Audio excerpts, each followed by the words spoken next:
Qué bonito, qué lindo, gracias. La música, este himno tan tradicional, ¿verdad? La Biblia, la palabra de Dios, es un libro con una diversidad realmente cautivante. Cuando uno empieza a leerlo, a estudiar, realmente se abren panoramas. Y una de las cosas es que la Biblia está subdividida entre libros, 66 distintos libros, por eso de ahí viene la palabra Biblia, es como biblioteca, realmente quiere decir libros. Y cada libro tiene diferentes dimensiones y estructuras y formas, todos inspirados por el Señor. Y uno de los libros que más nos atrapa es el llamado libro de los Salmos, el libro de los Salmos, que tiene a su vez 150 diferentes capítulos, cada uno realmente más precioso o tan precioso como el otro. Pero hay uno en particular que yo quería mencionar, ¿sabe por qué? Por la brevedad de su estructura, apenas 2 versos. Y dice así, el 117, el más pequeño. Sí, Salmo 117. Alabad a Jehová, naciones todas, pueblos todos, alabadle, porque ha engrandecido sobre nosotros su misericordia, y la fidelidad de Jehová es para siempre. Aleluya. Y en tan breve trozo, realmente, es tan impresionante lo que dice. En primer lugar, nos invita a que tengamos una actitud como esto de la música, de la alabanza, de engrandecer a Dios, de exaltarlo, con todos los medios posibles. La música, la canción. Alabad a Jehová, naciones todas. Además involucra a todos los pueblos, a todas las naciones. ¿Por qué? Y bueno, por una razón fundamental. Porque ha engrandecido sobre nosotros su misericordia. Significa que Dios es tan bueno, es tan grande, más allá de nuestras historias que nos limitan. Él es muy grande y además de su misericordia, que es decir, siempre nos alcanza con amor, con favor. Dice, su fidelidad. Ah, claro, Dios nunca cambia. De todas estas cosas estamos encantados de charlar con ustedes. Pastor Carlini, es un gustazo, precioso. Gracias una vez más, compartiendo la palabra de Dios. ¿Qué otra cosa más importante?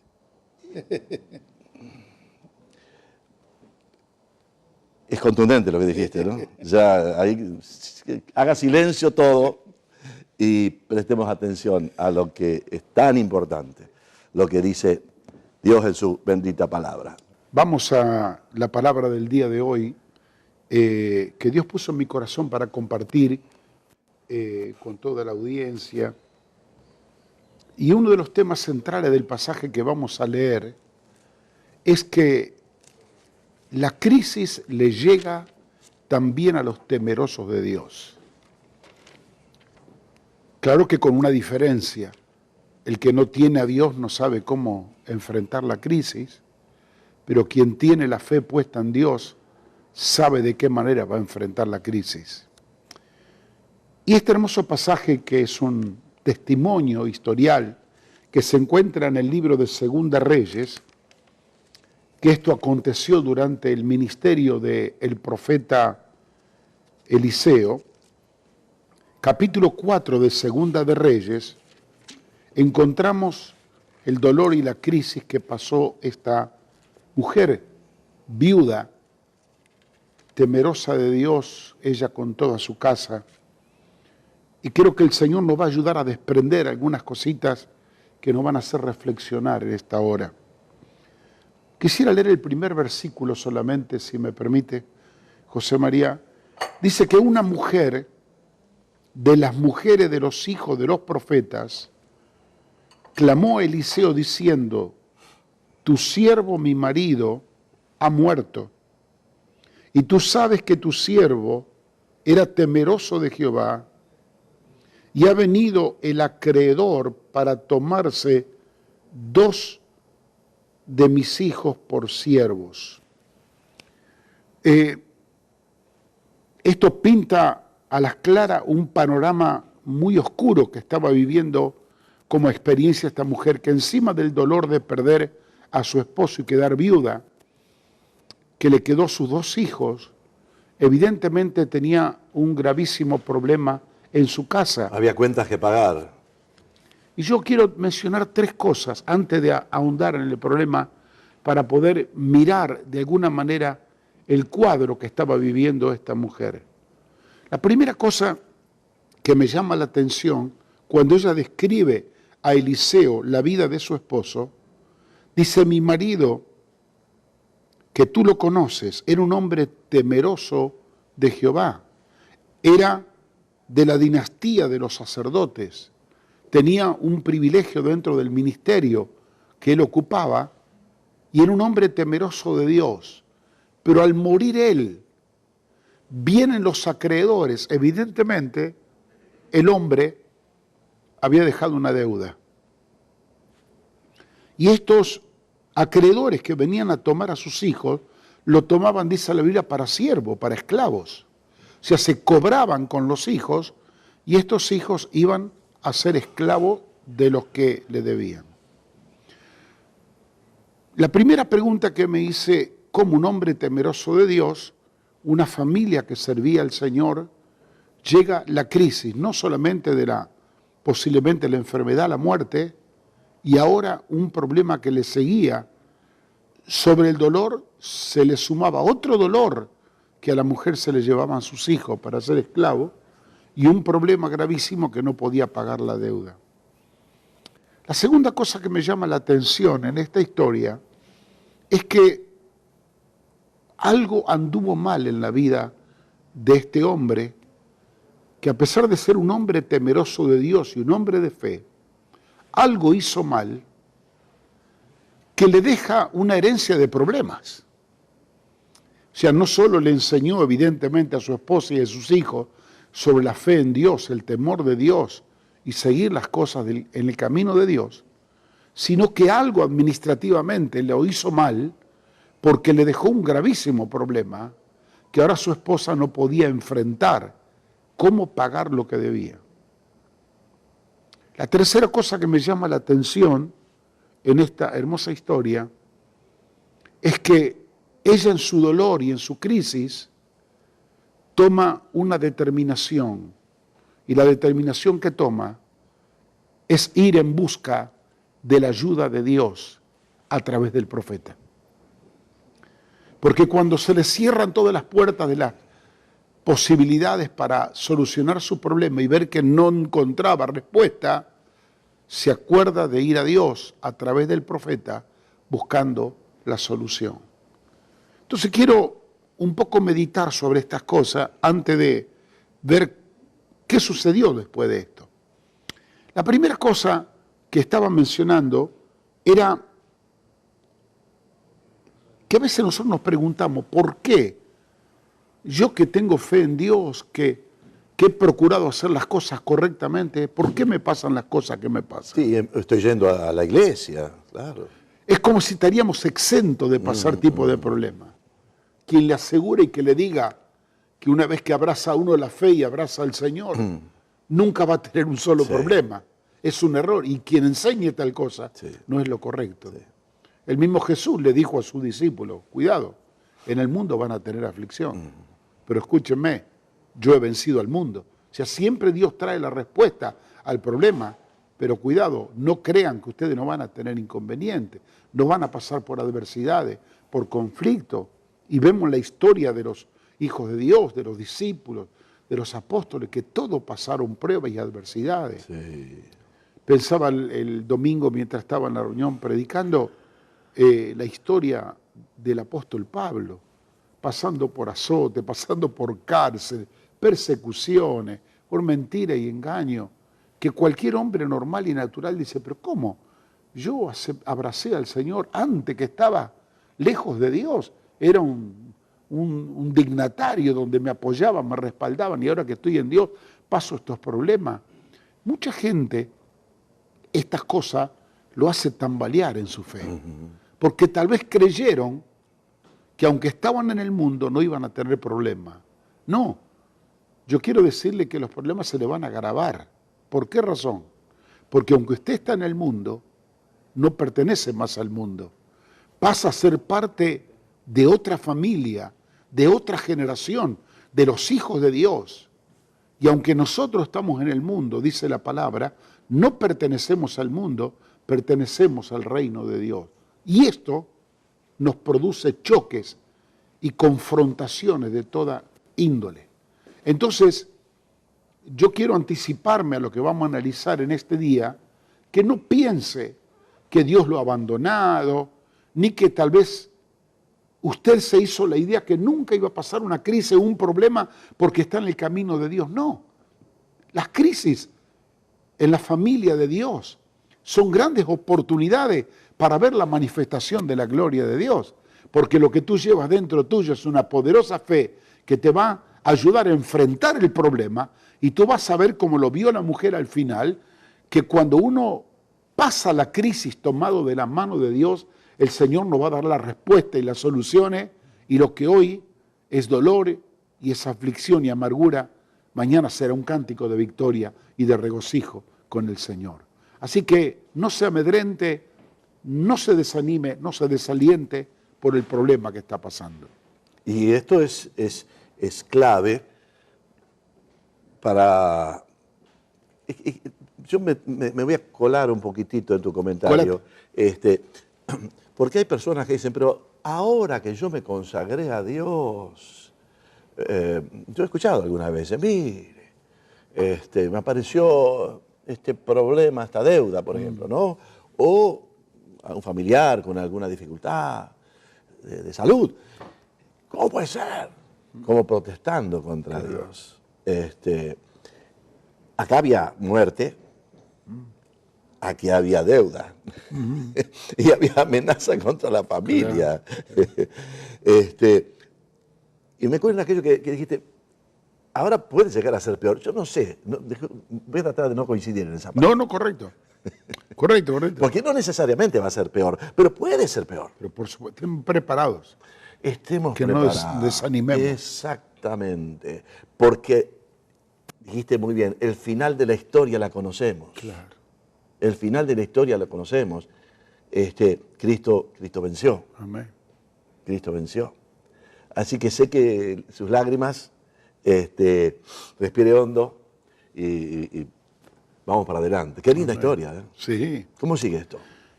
Segunda cosa, cuando ella se encuentra con el problema y va al profeta, hay una pregunta que le dice, ¿qué quieres que te haga yo? Como diciendo, ¿por qué vienes a mí? Ajá. Evidentemente algo estuvo mal en la casa, porque no todos los hijos de los profetas, no todos los que estaban en el misterio tenían problemas, era este solo que tenía problemas. Evidentemente alguna cosa mal había hecho. En otras palabras, lo que el profeta le estaba diciendo, él tenía que haber sido el responsable. ¿Cómo puede ser que el problema que te llega ahora, ahora estás con desesperación? Esto es un poco la herencia, el legado que te ha dejado, tal vez por una falta de responsabilidad de este hombre, cómo se estaba conduciendo. Y quiero sacar un paréntesis para tirar también esto en las quejas que, como bien decías vos, nosotros hacemos a Dios. Hasta a veces lo hacemos culpable a Dios de la crisis que estamos pasando. Y los problemas, a veces nosotros somos los que lo habilitamos. Porque pensando que Dios está conmigo, bueno, voy a hacer lo que quiero, pero si yo no hago las cosas correctamente, tarde o temprano, el problema me va a alcanzar. Entonces, no es que con esto Dios no nos va a ayudar ni nos va a extender la mano de auxilio, pero tenemos que ser responsables, porque muchas veces los problemas los estamos ocasionando nosotros. Y a veces no es por motivo de pecado, pero sí por motivos de desórdenes. Así es. Por descuidados, por no ser prolijos, por no prestarle atención a veces a pequeñas cosas. Claro. Pero ¿qué pecado había ahí, pastor? Tal vez no había ninguno.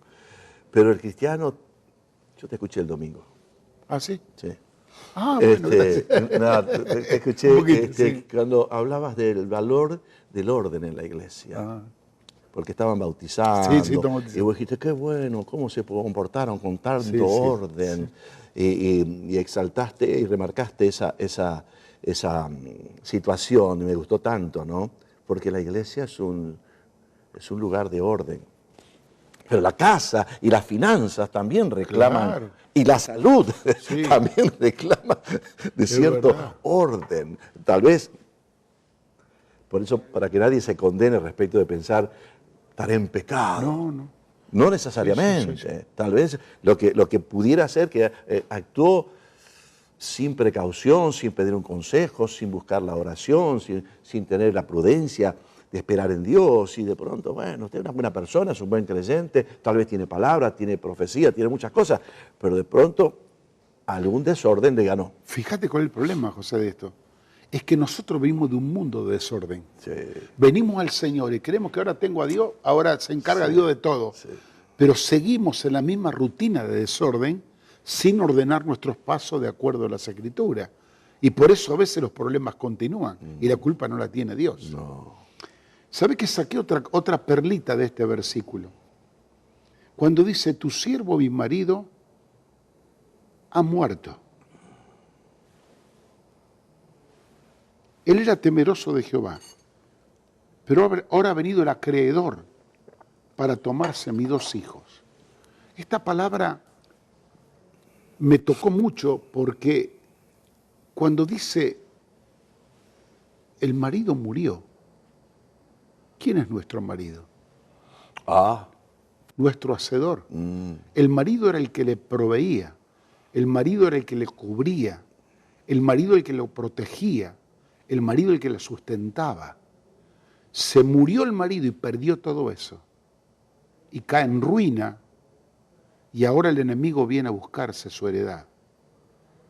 ¿Sabés qué? Si yo tomo esto espiritualmente, y espero que los exégetas de las Escrituras no me condenen por lo que voy a decir, pero muchas veces nuestra relación con nuestro marido, que es Dios, se interrumpe, se muere, no porque Dios se muere, porque espiritualmente se corta esa relación de vida y de comunión con Dios, y nosotros perdemos esa cobertura, esa protección, ese sustento cotidiano que nos da Dios. Y cuando esa relación se corta, se ha muerto esa relación espiritual entre nosotros y Dios, los que vienen son los problemas.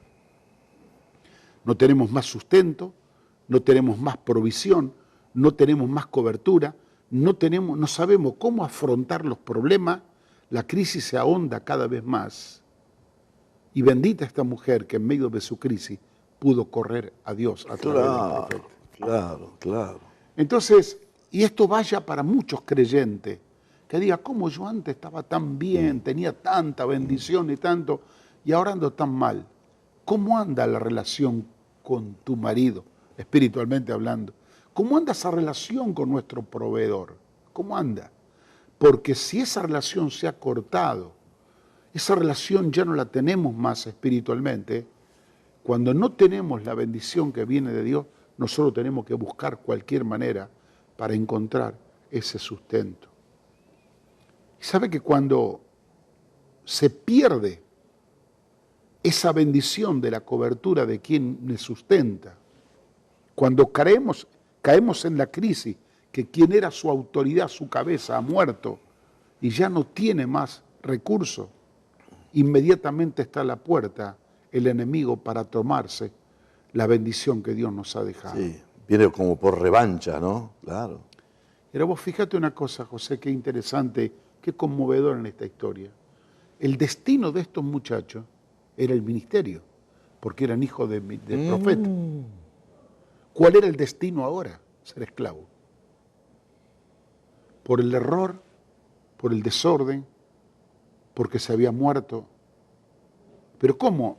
Si estos muchachos estaban encaminados para ser los sucesores del Padre en el ministerio de la iglesia de la época, y ahora iban a ser esclavos en manos del enemigo.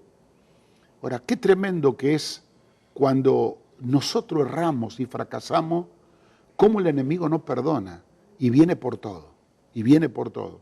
Ahora, el dolor de esta mujer de haber perdido el marido, había perdido la bendición de estar espiritualmente en un ámbito donde era su lugar de trabajo, y ahora tenía el dolor encima que a sus hijos se lo arrancaban por la deuda, y encima otro dolor más, que en vez de ver el sueño realizado de que sus hijos estén trabajando en el ministerio, verlo en manos de los enemigos como esclavo. Pero hay una cosa interesante que vos remarcaste y está rápidamente en la lectura: clamó a Eliseo. Clamó Eliseo. Estamos aquí mirando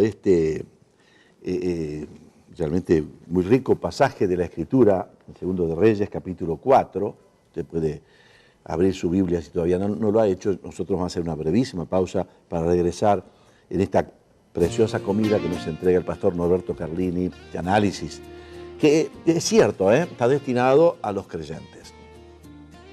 Es verdad. Tal vez hay ahí pastores que los escuchan, amigos nuestros, consiervos o esposas de pastores, amigas de nuestros círculos de comunión. O tal vez gente que ha tenido su llamado y que sirve a Dios en algún aspecto. Es una actitud profética a su vida. Es hijos de los profetas. Esta palabra hoy tiene que revolucionar su vida, porque es eso lo que tiene la palabra, tiene poder. Así que esté atento porque ya regresamos.